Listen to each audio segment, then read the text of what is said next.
Welcome to Let's Talk Tech with NVTC, a digital series exploring tech's most notable trends, new innovations, digital transformations, lean agile principles and mindsets, the future of work, and more. We'll introduce next-gen leaders from member companies of the Northern Virginia Technology Council and learn about the great impact they are making in our region.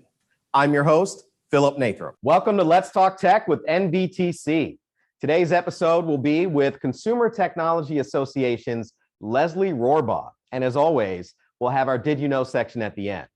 Before we begin, I'd like to thank our sponsors, Accenture, American Systems, Consumer Technology Association, General Dynamics Information Technology, ICF, MITRE, TalkTech, and our media partner, iHeartMedia. You can hear all of our episodes on Wonk FM, the iHeartMedia podcast app, and the DC Local Leaders podcast. Now, I'm excited to introduce today's speaker, Consumer Technology Association's Director of Market Research, Lesley Rohrbaugh. We're going to examine holiday technology gift giving, receiving, and consumer shopping trends. Please help me welcome Lesley. All right, Lesley, welcome to Let's Talk Tech with NVTC. Thanks, Phil. It's great to be here. Yeah, it's great to have you. I see you're wearing your orange. Is that because you're a Hokie? Oh, I am. I figure, we're talking with NVTC. Someone in the audience has to be a Hokies. So go Hokies, repping it today. Yeah. Now you went there for both undergrad and grad schools, correct? Yeah. It was a good time. It was a long time ago. I won't, divulge that information, but it was a while back, and I loved Blacksburg, loved being there, and of course, loved being in Northern Virginia, where there's a lot of Hokies through and through. Yeah. Did you grow up in this area too? I did. I grew up in Maryland, and my folks still live up there too. So it's nice to be close and have that connection there. But, loved Virginia Tech, loved the DC area. And this is home. We both did the same thing. I grew up in Maryland and I now live in Virginia. Oh, is that right? Yeah. I still love Maryland though. I still rep that hard too. Yeah. I mean, me too. But, we don't do that. People don't cross the bridge that often. So it's great to meet someone else that's done the same thing. Oh, yeah. My friends from Maryland, they never let me forget where I'm from. I know. So I totally hear that. Yeah. I secretly like Virginia better, though. Oh, since we're on the record, I won't, say anything. You won't bring that up? Yeah. Yeah. Well, so you're with CTA. But what were you doing before CTA? You've got an interesting career. You were doing something a little bit different, weren't you? Yeah, I've worked in nonprofits, I've worked in, the consumer goods space, but my background has primarily been in data and statistics, as well as psychology. One of my degrees from Virginia Tech was in psychology, and I've, really always appreciated how the data and statistics, kind of marry up very well with psychology within the market research realm, which is what I'm trained in. The cognition and how we make everyday decisions and being able to put numbers to that, I think is really cool. Some people might find that nerdy, but I think it's really fun. But I've been in the market research field for a little over the past decade. And I've been, able to use my training from Virginia Tech, but also all the jobs I've had since I graduated, to really come to this point in my career where I'm working on really fun and exciting areas within technology, which, touches everybody's lives. I really like how, with the work I do, it technically remains fairly structured, and the subject matter is always evolving because people are evolving. So I think that's really fun and really exciting to do within research. Yeah, and you were with Black & Decker prior to CTA, is that correct? Yeah, I was with Stanley Black & Decker. They're located up in Towson, Maryland, so not too far from here. And I really enjoyed working with them. They're a global goods brand, as many of us know.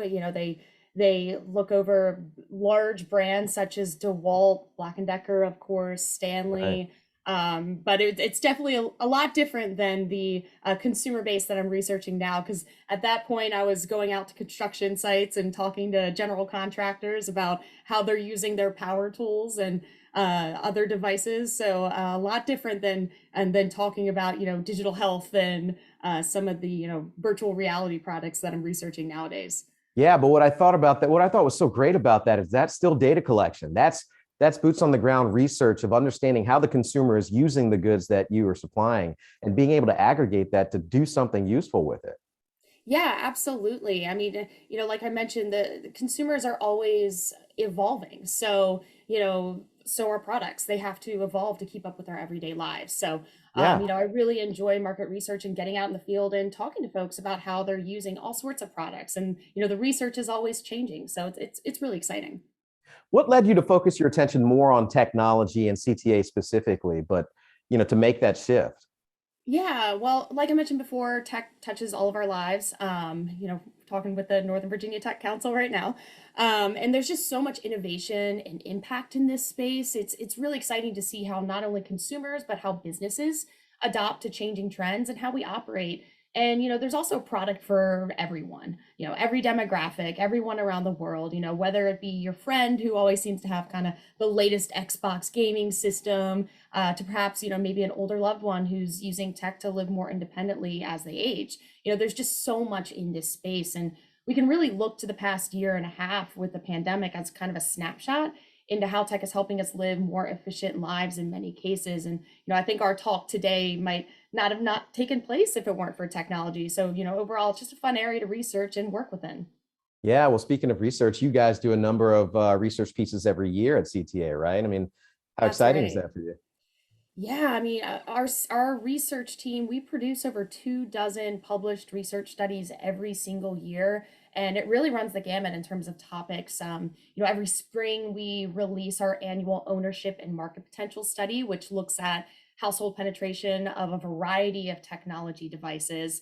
And that's we look at that from a U.S. perspective as well as a Canadian perspective.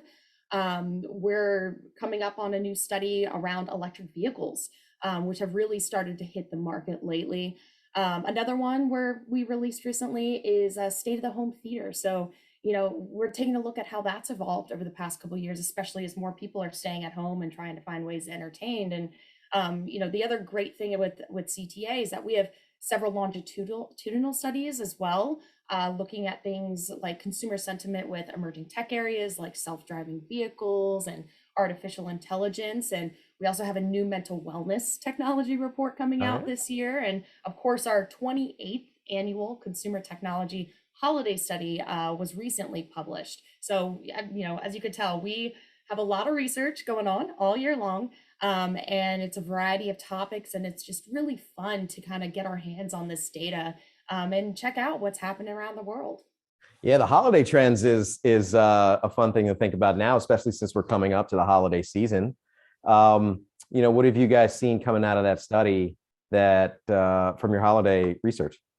Yeah, well, there's several areas that came out with the research this year, and to note, we are on our 28th annual study this year, so we have a lot of data to kind of trend and look at over the past almost 3 decades. And every year, just so the audience knows, we go out to over 2,000 U.S. adults in the U.S. or across the nation, and we ask them, when are you starting your holiday shopping? What gifts are you going to be buying this year? What gifts are you most excited to receive yourself this holiday season? And this season, we're finding a lot of really cool trends coming out of the data. So I think, first and foremost, we're seeing that holiday tech shoppers are hitting an all-time high. So this season, more shoppers than ever are going to be adding tech to their gift lists, with around 191 million, or about 3 out of 4 US adults purchasing tech as gifts. And we're also seeing that tech shoppers are also going to be spending slightly more this year, with the average consumer spending about $541 on tech products, which is slightly up from last year at $528.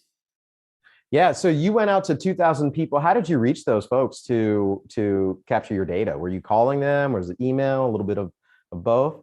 Yeah, so we used to primarily conduct this study via phone technology, and phone methodology, but a couple years ago we switched to an online method because we were able to reach a lot more folks across the U.S., and ask a lot more questions. So this year we went out to 2,000 folks via an online survey. And that survey was conducted in September, right when a lot of folks were beginning their holiday shopping. Yeah, and so did they have choices of different types of gifts, and then one would be a technology type of gift, or like I guess like they're choosing more technology? Like, why do we think that's the case? Yeah, I mean, some of that were unaided questions. So we definitely asked a lot of open-ended questions, and technology still rose to the top. A lot of people, of course, they're like, well, I of course want a car this season, but Yeah. practicality kicks in, and they're like, oh, I'll get that. I'll get the TV instead. Yeah.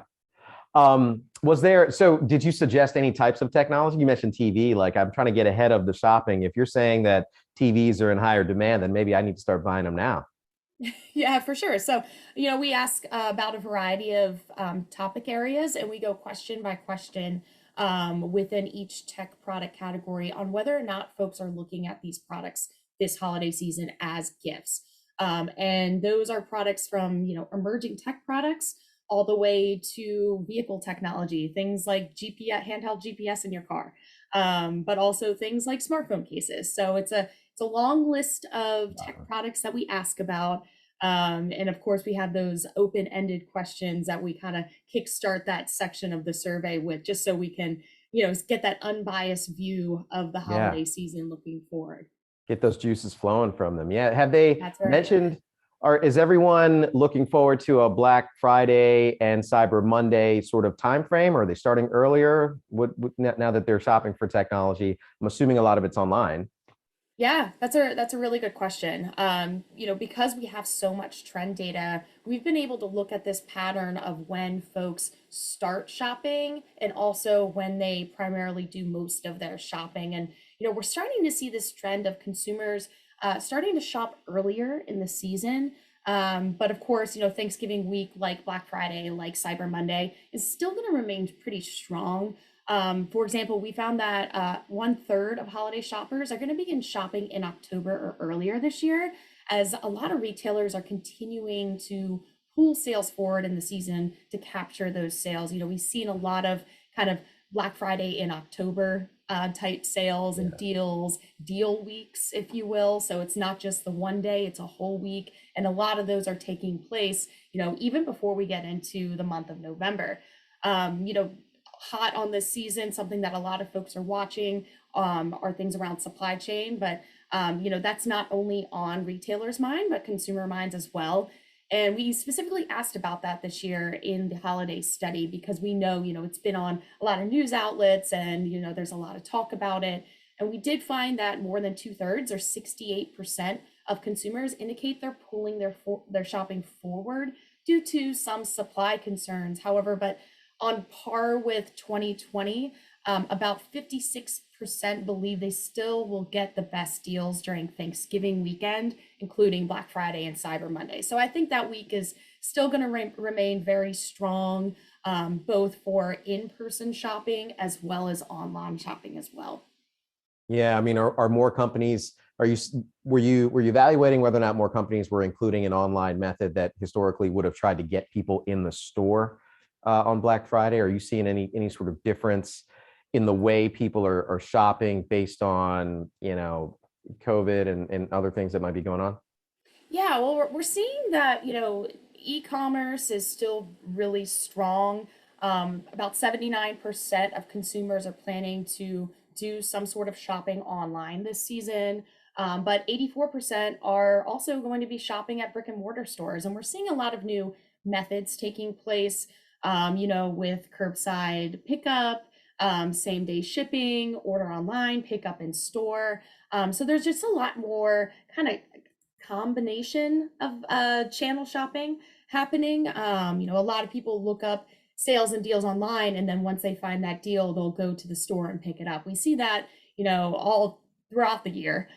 Consumers are doing their research, but something that's unique with last year as well as this year is this issue of safety. We're still well within the pandemic, and that's on top of consumers' minds. So it's still a key factor on where consumers shop. But again, these new shopping methods are adding some of the options. So, although less shoppers are concerned about the ability to social distance while shopping this year in person, for example, that's at 59% versus 67% last year, so it's dropped 8 percentage points. It's Good. still on top of the consumers' minds, and they're going to actively take advantage of retrieving products using these new methods that emerged during the pandemic, including 1 in 4 or 24% planning to take advantage of in-store pickup for online orders. So quite a large group there. Yeah, is your data broken down by age group for any of this stuff? Like who is, the tech is at an all-time high, but is that specifically within a certain age group versus others? Things like, order online, pick up in store and curbside for safety reasons. Is that starting earlier versus later? Does that play in there anywhere? Yeah, it definitely varies by question, of course. In terms of who the shoppers are, it's across the board in terms of demographics. It's older folks, it's younger folks. Everybody's kind of looking to tech this holiday season. Now, Yeah. when it comes to these new methods, it definitely skews a little younger. I'd say under the 45-year-old age group is where we see a lot more of these new trends taking hold. That's also the case if there are children in the household. Consumer tech purchasing is much higher for those that have children in the household versus not. Yeah. So what's been the most popular piece of tech that you see, while we're talking about this? I thought it was TVs. Is it something different? Yeah, and I think this trend is pretty perennial here. Is that smartphones, smartphones, smartphones. So they're gonna kind of remain popular. What's different this year is that we have foldable options, which are really, really cool new form factors. Probably seen some of the commercials, that started taking place late summer, early fall. But smartphone interest this holiday season expected to be really strong, with 48% of gifters planning to purchase one as a gift, which is up from 41% 2 years ago. And when it comes to smartphones, 5G phones are at the top of the kind of smartphone buying list, with 62% of overall smartphone buyers expecting to purchase one with 5G capability. So that's kind of coming the new norm with smartphones. But going back to foldable phones, about 29% of smartphone purchasers are looking at the foldable phones. This is, a new feature predominantly hitting the market this season. And again, similar to last year, this is the top gift most US adults also want to receive themselves this season, and is, in the top 5 gifts consumers plan to give this year. What's funny is I held on to my LG flip phone for so long, and so many people made fun of me. And here we are coming back full circle, right back to where it all started. I mean, but they're great. And I've seen a lot of the new ones, and they look like a technology has come so far that they're so thin, and they take up less space. So I can see, and it's like having a mini computer in your pocket because you can do everything online. Most people are Right. using their mobiles. There's people probably watching us and listening us right now on their mobile device and not necessarily a desktop. It's fun. Yeah. um, you know, a lot of things in terms of like software as a service, there's a lot more things. When we talk about technology, we talk about a lot of things, right? It's not just having something like an Xbox, or a lot of the games can be played in the cloud on an online platform, and you just sign on. Online learning, plenty of subscription-based podcasts and shows. Have you seen any uptick in people purchasing gifts that are technology-based but aren't necessarily a thing to have in the hand? Oh yeah. Content related gifts are going to be really big this season. This is an area that's grown overall over the past, not only over the past year, I should say, but really since kind of the pandemic hit, when we're consuming a lot more content at home. We're doing things like, of course, streaming video and entertainment, watching Netflix, watching Disney Plus. Right. But we're also doing things like, bringing the gym home, having, Right. online fitness classes. I'm a Yeah. big Peloton user.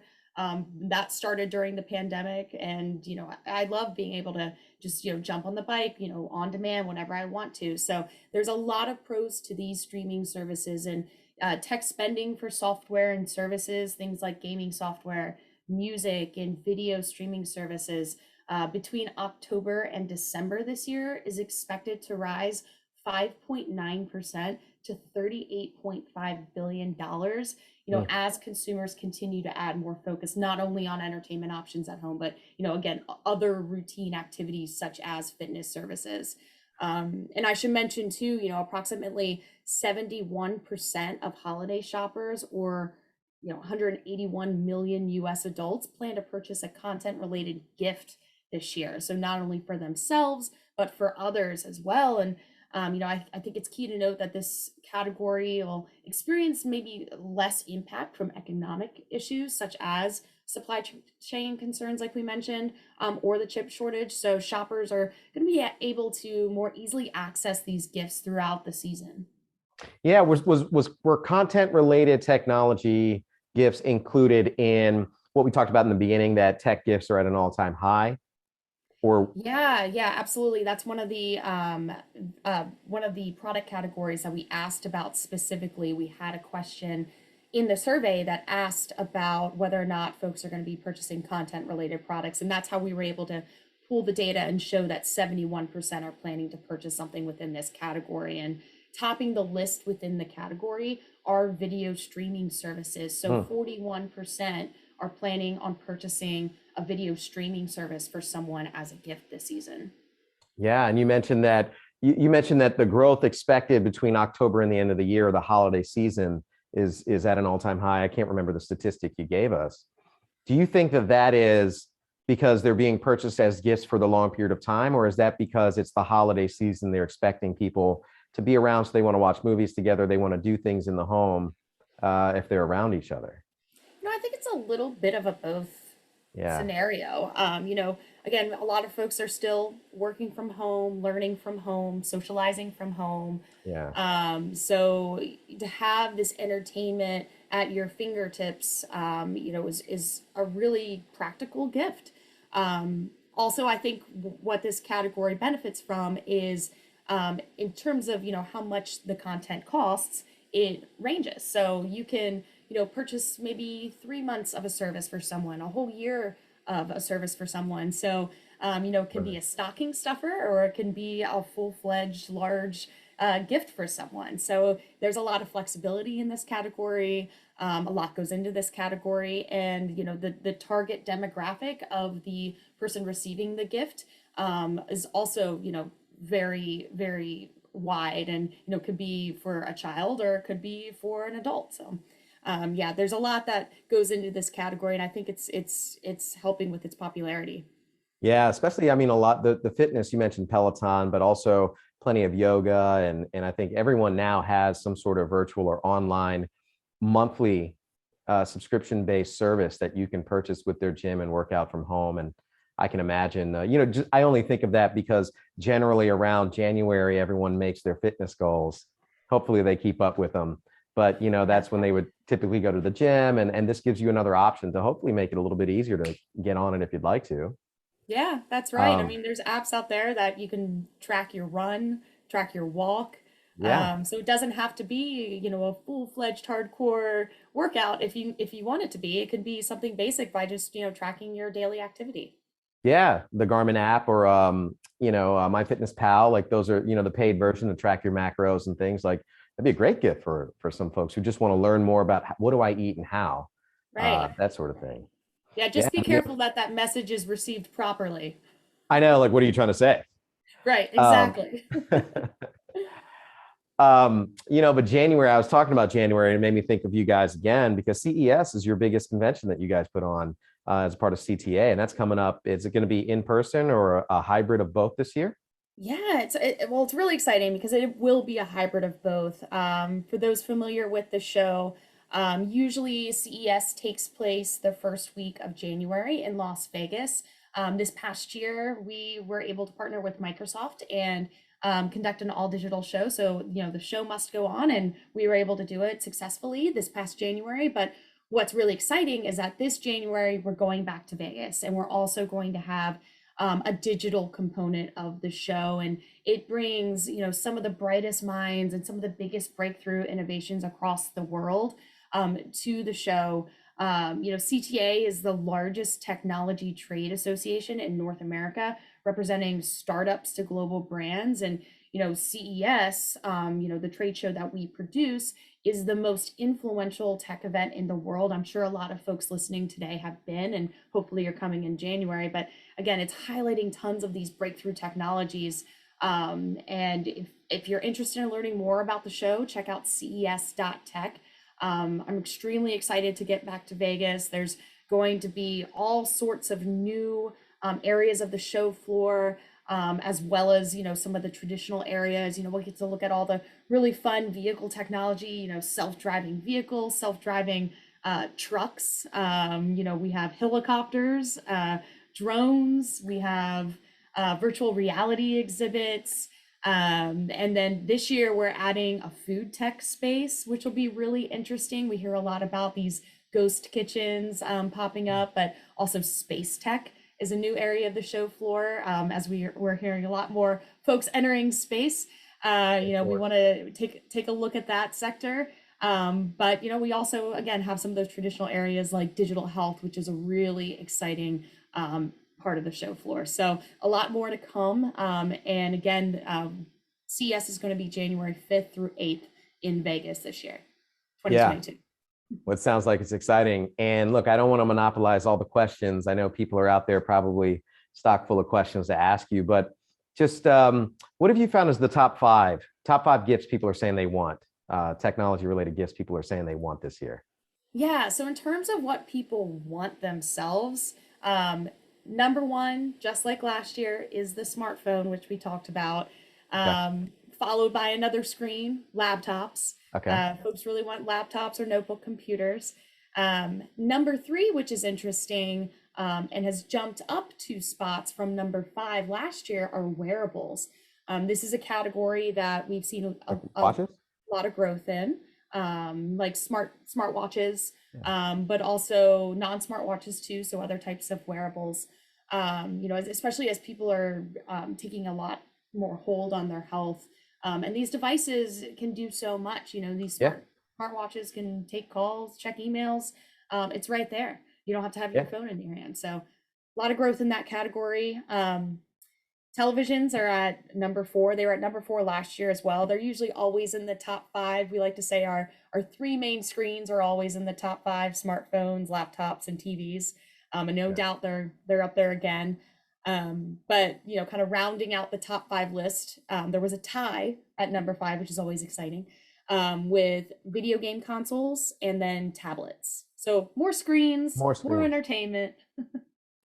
Yeah, but the video games, that's got to be consistent too, right? Because even when I was younger, I remember that was kind of just always something that was around the holiday season, because the manufacturers would always put out the latest version of the Sega CD or the Nintendo 64, or like the next thing coming out, the Wii, when it came out, Yeah, and there's so much that goes into this category now. We have the general consoles, we have retro consoles, portable gaming devices. Nothing beats an old school Game Boy. That's what I loved as a kid. But we have the Nintendo Switch. You can take anywhere. So again, this is another area that is very versatile, and we see a lot of folks purchasing products within. Yeah, well, that's exciting. I appreciate you being here and kind of filling us in. I think, just this holiday season sounds like it's going to be pretty exciting. There's a lot of options for people to give gifts in technology. And that's what we love talking about at Let's Talk Tech all the time. So thanks so much for being here with us. Yeah, it's been a pleasure. It's been fun. Yeah. So don't go anywhere. Next, we'll have Did You Know? Before we go, let's talk about Did You Know? Did you know? Among US adults who currently own or lease a vehicle, 1 in 4, that's 25%, say they're very interested in eventually replacing their car with a self-driving vehicle. Approximately 196 million US adults plan to install home technology products within the next 12 months, and most plan to DIY the installs. Consumers are aiming to manage their health more than ever and are essentially creating home health hubs. 1 in 4 US adults attending a video meeting or call in the past year did so for medical-related purposes. Over 2 million units of connected exercise equipment is expected to ship in 2021, a 43% increase over 2020 shipments. We hope you enjoyed today's program and look forward to seeing you at the next one. Visit nvtc.org for more information. We look forward to seeing you at next month's Let's Talk Tech with NVTC. In the meantime, follow us at Nova Tech Council on Twitter and LinkedIn, and remember to sign up for the latest tech news at nvtc.org.